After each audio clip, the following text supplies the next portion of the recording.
Hi everyone. तो आज हम स्टार्ट करने जा रहे हैं इलेक्ट्रोकेमिस्ट्री, जो फिजिकल केमिस्ट्री का सबसे बेस्ट ऑफ बेस्ट चैप्टर माना जाता है। यहाँ से हर साल जेई एक दो क्वेश्चन तो जनरली पूछता ही पूछता है। और पूछने का मेन रीजन यहाँ इसलिए होता है कि ये दो तीन चैप्टर कंपाइल करके एक साथ आ जाता है। तो ये बेसिकली तीन चैप्टर का कंपाइलेशन है। रेडॉक्स रिएक्शन इसमें अच्छा खासा आ जाता है, फिर थर्मोडायनामिक्स भी आता है और आयनिक इक्विलिब्रियम, तीनों कंपाइल करके इलेक्ट्रोकेमिस्ट्री भी आ जाता है। तो जेई का एक फेवरेट टॉपिक बन जाता है। तो आज स्टार्ट करते हैं इलेक्ट्रोकेमिस्ट्री। इसमें बेसिकली हमें बैटरी के बारे में पढ़ना होता है कि बैटरी का मैकेनिज्म कैसा होता है, वर्किंग फंक्शन कैसा होता है, यही सब हमें जानना होता है। कि जैसे डेली लाइफ में जो हम बैटरी यूज करते हैं, जैसे अभी मेरे हाथ पे पेन टैब है, तो पेन टैब में भी एक बैटरी लगा हुआ है। तो ये केमिकल रिएक्शन के थ्रू एक करंट जनरेट होता है, उसके हेल्प से हम कुछ कर पा रहे हैं। अभी हमारे सेल फोन में भी एक सेल लगा हुआ, उसमें भी एक बैटरी है।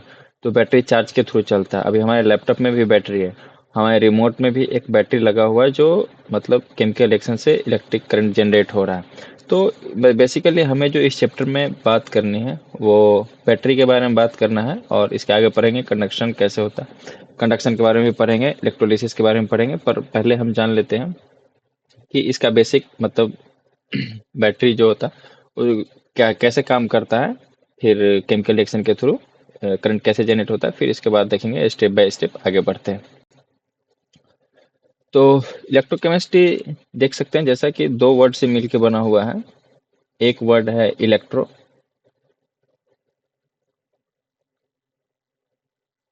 और दूसरा वर्ड है केमिस्ट्री।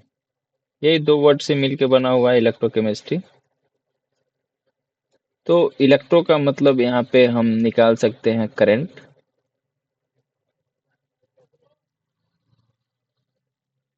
और केमिस्ट्री का मतलब हम यहाँ से निकाल सकते हैं केमिकल रिएक्शन।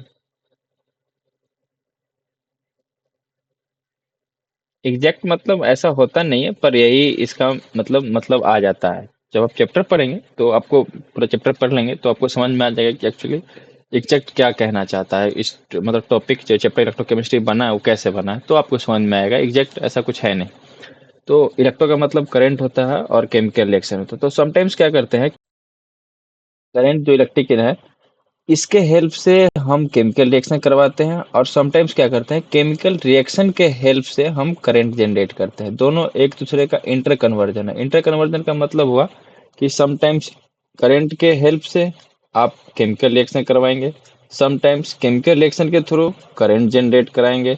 तो बेसिकली इलेक्ट्रोकेमिस्ट्री है क्या, तो ये क्या है, it's a branch of science which deals with inter conversion of electric energy and chemical energy. देखेंगे स्टार्टिंग में हम पढ़ेंगे सबसे पहले केमिकल एनर्जी के हेल्प से या केमिकल रिएक्शन के हेल्प से करंट जनरेट कराएंगे। फिर आगे उसके बाद पढ़ेंगे कि करंट के हेल्प से कैसे केमिकल रिएक्शन में हम काम करवाते हैं। जब हम केमिकल रिएक्शन के हेल्प से करंट जनरेट कराते हैं तो ये स्पॉन्टेनियस होता है।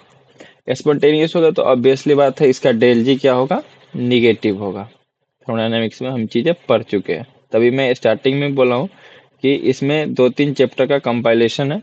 तो जो जरूरत होगी वो मैं बता दूंगा, और अगर नहीं भी होगा तो कोई दिक्कत नहीं, हम इसमें डिस्कस कर लेंगे। तो इसमें जो सबसे पहला आता है, जो हम चैप्टर स्टार्ट करेंगे वो हम डैनियल सेल से करेंगे। डैनियल सेल या फिर जिंक कॉपर सेल इसको नाम दिया गया है। डैनियल सेल या फिर इसको जिंक कॉपर सेल भी नाम दिया गया है। इसमें क्या होता है लिखता हूँ कुछ अब आपको।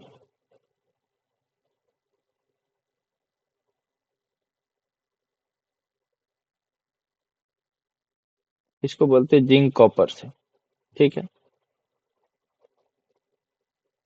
या डैनियल सेल भी बोलते हैं। एनसीईआरटी के अकॉर्डिंग जब आप चलिएगा,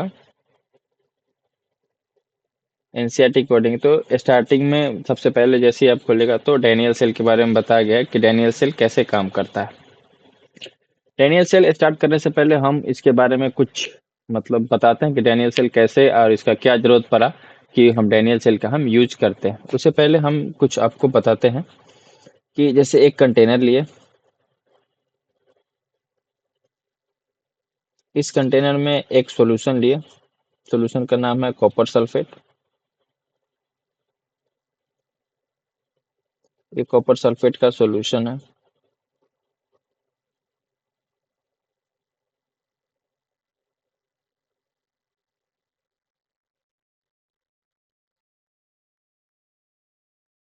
और इसमें जिंक का रॉड लेते हैं।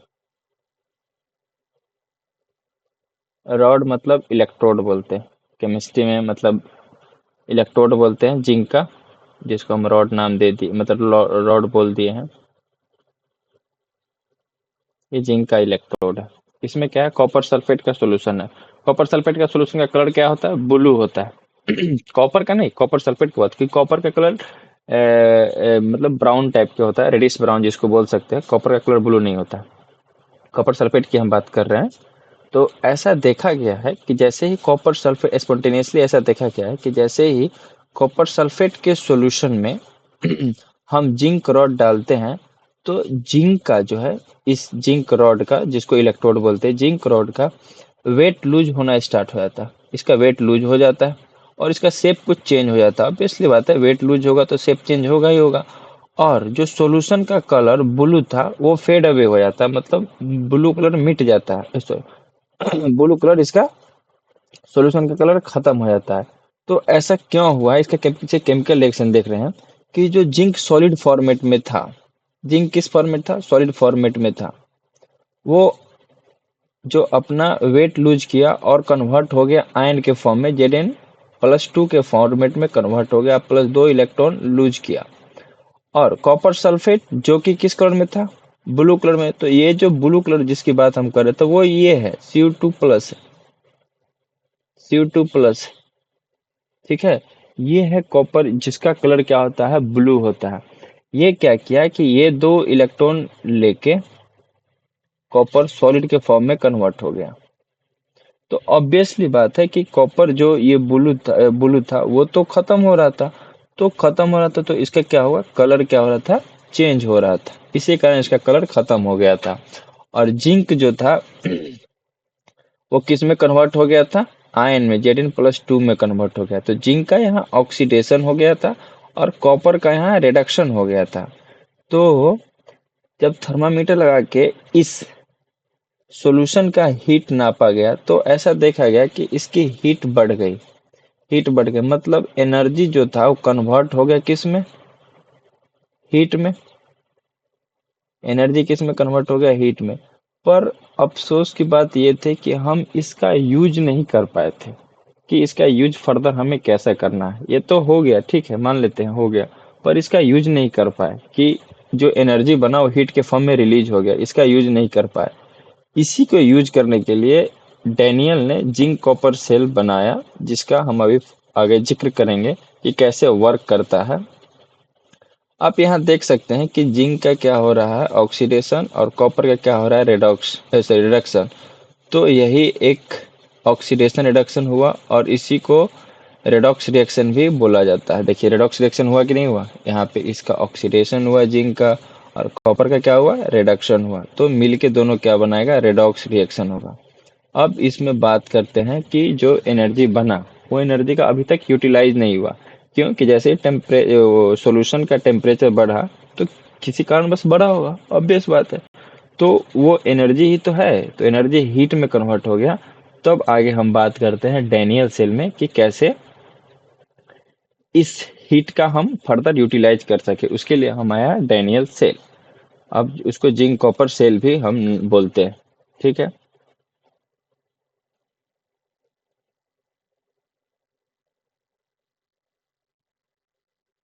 इसको जिंक कॉपर सेल या डैनियल सेल भी डैनियल सेल इसका नाम दिया। एनसीईआरटी में बहुत ही अच्छे, मतलब सबसे अच्छा एग्जांपल इसका दिया है जिंक कॉपर सेल। ठीक है, इसको बोलते हैं जिंक कॉपर सेल। ठीक है, गैल्वेनिक या वोल्टेइक सेल भी बोला जाता है इसको। ठीक है, तो इसमें क्या करते हैं कि हम वहाँ एक सिंगल कंटेनर लेते थे और यहाँ पे हम दो कंटेनर लेते हैं, एक लेफ्ट साइड और एक राइट साइड।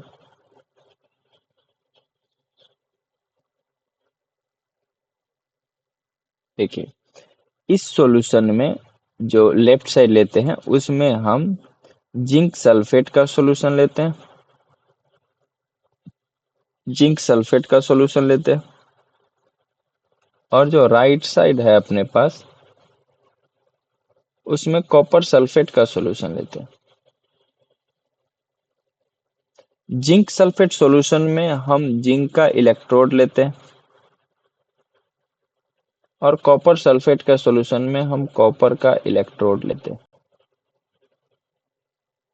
इससे पहले हम जैसे बताए थे उसमें दोनों जो लिए थे एक ही कंटेनर में था सॉल्यूशन दोनों का, मतलब जिंक रॉड लिए थे तो सॉल्यूशन किसका था, कॉपर सल्फेट का। लेकिन यहाँ क्या कर रहे हैं, जिंक का हम इलेक्ट्रोड ले रहे हैं तो जिंक का ही सॉल्यूशन ले रहे हैं, यहाँ कॉपर का इलेक्ट्रोड ले रहे हैं तो कॉपर का ही सॉल्यूशन ले रहे हैं। अब क्या कर रहे हैं, इसको एक्सटर्नली वायर से कनेक्ट कर दे रहे हैं। ठीक है, एक्सटर्नली वायर से कनेक्ट कर दे रहे हैं। अब देखिए, ये जो अभी इस पे इसको दो पार्ट में डिवाइड कर देते हैं। देखिए, डिवाइड नहीं मतलब दो पार्ट में तो है ही, ये एक तरह से ये लेफ्ट पार्ट में और ये राइट पार्ट में। ठीक है, जिंक की टेंडेंसी इलेक्ट्रॉन लूज करने की है। जब आगे हम इलेक्ट्रोकेमिकल सीरीज पढ़ेंगे तो देखेंगे सीरीज में कि कॉपर कहाँ एग्जिस्ट करता है और जिंक कहाँ। ऐसे 10th में पढ़े हम लोग, तो कॉपर कहाँ एग्जिस्ट करता है, जिंक कहाँ एग्जिस्ट करता है, तो पता ही है अपने को। तो इस मेटल रॉड पे जो जिंक था, मेटल रॉड पे जो जिंक था वो अपना आयन लूज किया और सॉल्यूशन में जिंक +2 के फॉर्मेट में आ गया। कहाँ आ गया, सॉल्यूशन में +2 के फॉर्मेट में। जिंक किस फॉर्मेट था, सॉलिड में। सॉलिड से किस में आ गया, Zn2+। कहाँ आ गया, सॉल्यूशन में आ गया। और दो इलेक्ट्रॉन बचा, वो इलेक्ट्रॉन कहाँ, इस इलेक्ट्रोड पे एक्युमुलेट हुआ। ऐसा एक नहीं, ऐसा मतलब बोल सकते हैं प्लेंटी, मतलब 1000 मिलियन बिलियन ट्रिलियन में आके ऐसा हुआ। ठीक है, तो यहाँ पे जो जिंक सॉलिड था वो आयन में आ गया किस, Zn2+ के फॉर्म में, और इलेक्ट्रॉन इस पे एक्युमुलेट हो गया। इलेक्ट्रॉन क्या हुआ, एक्युमुलेट हो गया। अब देखिए, हम एक्सटर्नली सर्किट से इसको क्या किए हैं, ऐड ऑन किए किए हैं ना।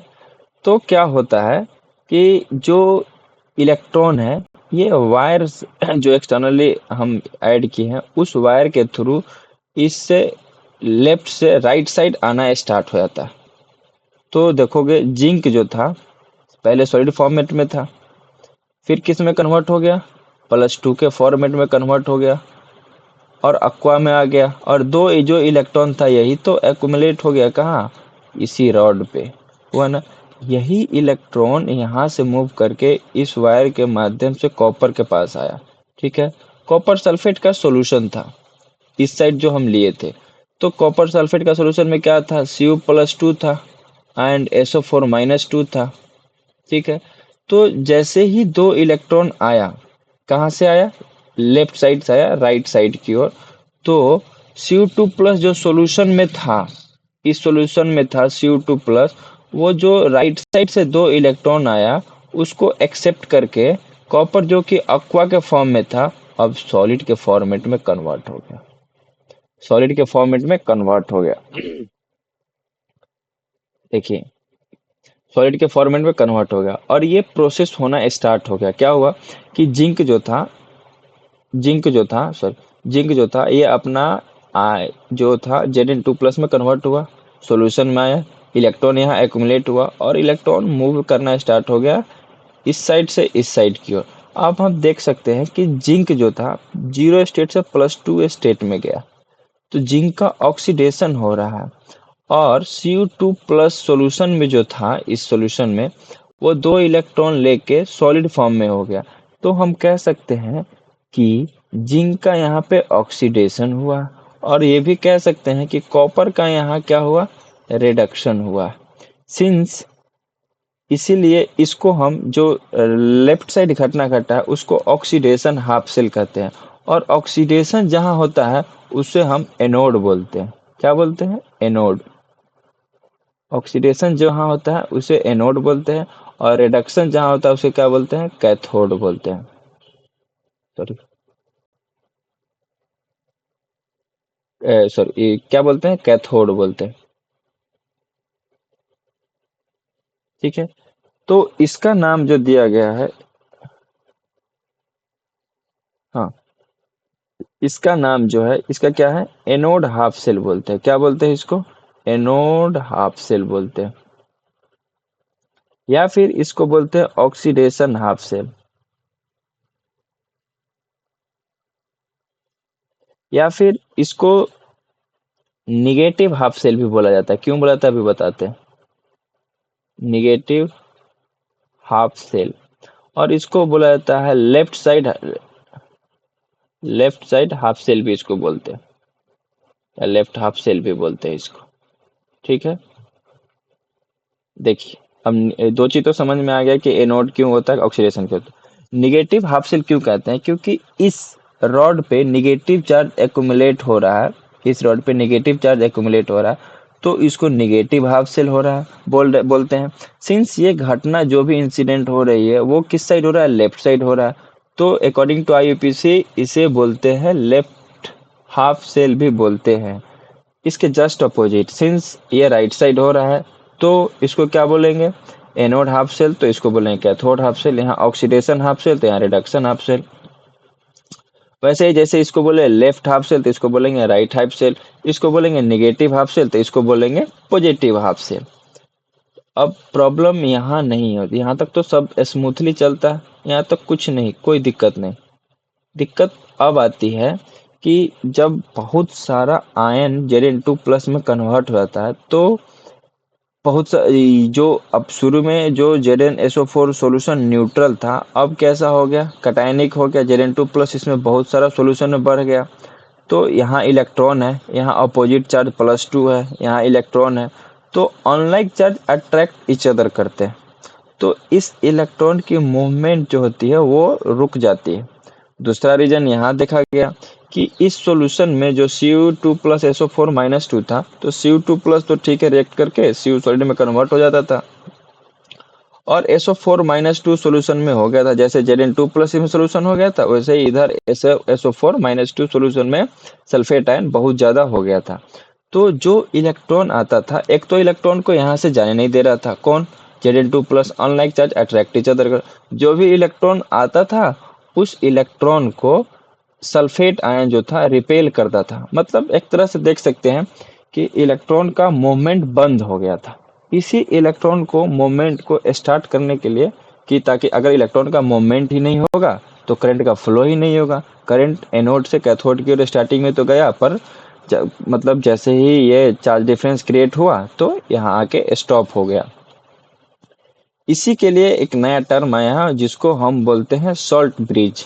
सॉल्ट ब्रिज जो क्या करता है कि इस जो दोनों बैटरी है, सॉरी, दोनों जो इलेक्ट्रोड है, उससे हमें इलेक्ट्रॉन को फ्लो करवाना है। इलेक्ट्रॉन को फ्लो करवाने के लिए जो हम यूज करेंगे उसका नाम है सॉल्ट ब्रिज, जो इन्वर्टेड यू शेप का होता है।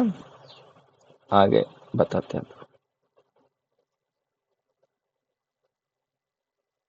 एक नया थोड़ा सा ले लेते हैं स्लाइड, उसमें बताते हैं आपको।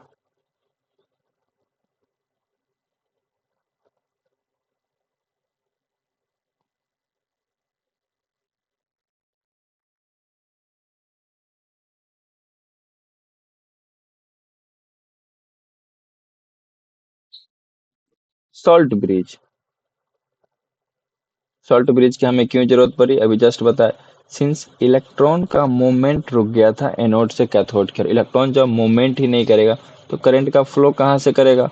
और दूसरी बात, जिस साइड हमें इलेक्ट्रॉन का मूवमेंट करते हैं, जैसे इलेक्ट्रॉन का मूवमेंट किधर हो रहा है, एनोड से कैथोड की ओर हो रहा है, तो करंट का जो फ्लो होगा वो किस साइड होगा, opposite of movement of electron. तो ऑब्वियसली बात है कि करंट का फ्लो कैथोड से एनोड होगा, लेकिन इलेक्ट्रॉन का फ्लो कहाँ से होगा, एनोड से कैथोड की ओर।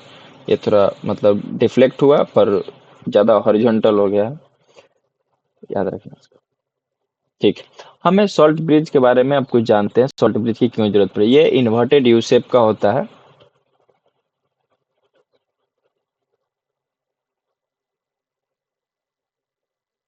इन्वर्टेड यू शेप का होता है, ठीक है। इसका इसमें जो हम अगर अगर पाउडर भी लेते हैं, तीन चार चीज लेते हैं ये जो यूज करते हैं, जैसे हुआ KCl यूज करते हैं, इसमें K2S4 यूज करते हैं, KNO3 यूज करते हैं, जो NH4Cl भी यूज करते हैं इसमें। देखिए इसमें इसका मेनली यूज क्या है वो हम बताते हैं। देखिए जब हम सॉल्ट ब्रिज लेते हैं, जैसे हम इस जिंक कॉपर के लिए हम KCl लेते हैं, ठीक है, KCl लिए, तो इस साइड जो है अपने पास जिंक है, इस साइड क्या है, कॉपर का सॉल्यूशन है। अच्छा, तो यहाँ क्या है, पॉजिटिव बहुत सारा इसमें एक्युमुलेट हो चुका है, किसमें, सॉल्यूशन में। यही तो सॉल्यूशन है, बहुत सारा पॉजिटिव एक्युमुलेट हो चुका है, जो कि इलेक्ट्रॉन का मूवमेंट को क्या कर रहा है, स्टॉप कर रहा है, मतलब एक तरह से कह सकते हैं ऑब्स्टैकल जिसको हम बोलते हैं। और इधर क्या है, निगेटिव, बहुत सारा निगेटिव है। इसी को मतलब न्यूट्रलिटी मेंटेन करने के लिए हम जो यूज करते हैं, सॉल्ट ब्रिज का यूज करते हैं, जिसमें हम पहले ले रहे हैं KCl। KCl क्या करेगा कि K+Cl- में ब्रेक होगा। हम KCl ही क्यों ऑप्ट किए, इसके पीछे भी कुछ कारण है, अभी बताते हैं। ठीक है, हम कोई और भी तो ऑप्ट कर सकते थे, KCl ही क्यों ऑप्ट किया अभी बताते हैं। तो सिंस यहाँ क्या है, पॉजिटिव है, तो इसको न्यूट्रलिटी करने के लिए हमें क्या चाहिए, निगेटिव चाहिए, निगेटिव चाहिए। तो यहाँ Cl- आएगा और यहाँ K+ आता है, ठीक है। तो इसमें क्या था, SO4-2 था बहुत सारा, और यहाँ क्या था, जिंक+2 बहुत सारा था। जैसे ही यहाँ निगेटिव आएगा, जिंक क्लोराइड में कन्वर्ट हो जाएगा और ये पोटेशियम सल्फेट में कन्वर्ट हो जाएगा। और होगा क्या, जो इस सॉल्यूशन में जो कटायन बहुत ज्यादा था, जो Zn2+ बहुत ज्यादा था, और इस सॉल्यूशन में सल्फेट बहुत ज्यादा था, उसको मिनिमाइज करेगा, जीरो तो नहीं करेगा, एक तरह से बोल सकते हैं कि आप मिनिमाइज करेगा। इसी को यूज करने के लिए हम सॉल्ट ब्रिज का यूज करते हैं। तो बता रहे अभी आपको। तो सॉल्ट ब्रिज को हम यहाँ ऐड करते हैं इसमें,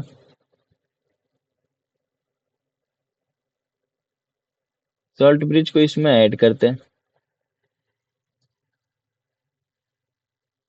सॉल्ट ब्रिज को इसमें ऐड करते हैं। और यहाँ पे कटायन बहुत ज्यादा है, यहाँ पे क्या है, अनायन बहुत ज्यादा है। इसमें कौन सा लिए, KCl लिए। एक और अगर अगर पाउडर होता है, जो मैं गूगल में सर्च किया था, मैं देखा तो नहीं हूँ, अगर अगर पाउडर होता है वो जनरली क्या करता है कि आटा टाइप का होता है, लिक्विड को थोड़ा मतलब टाइट कर देता है, कह सकते हैं हम, जो यूज इसमें किया जाता है। तो जब यहाँ से जो नंबर ऑफ कटायन और अनायन घटेगा, तो ऑब्वियसली बात है इलेक्ट्रॉन का फ्लो फास्ट होगा, तो फिर इस सर्किट में करंट, सॉरी, इलेक्ट्रॉन फ्लो होते रहेगा, और इलेक्ट्रॉन फ्लो होते रहेगा तो क्या होगा, करंट फ्लो होते रहेगा। अभी तो वो इसका सॉल्ट ब्रिज का वर्क फंक्शन, इसका सब कुछ लिखना था, पर मैं अभी यहीं पे स्टॉप कर रहा हूँ, बात बाकी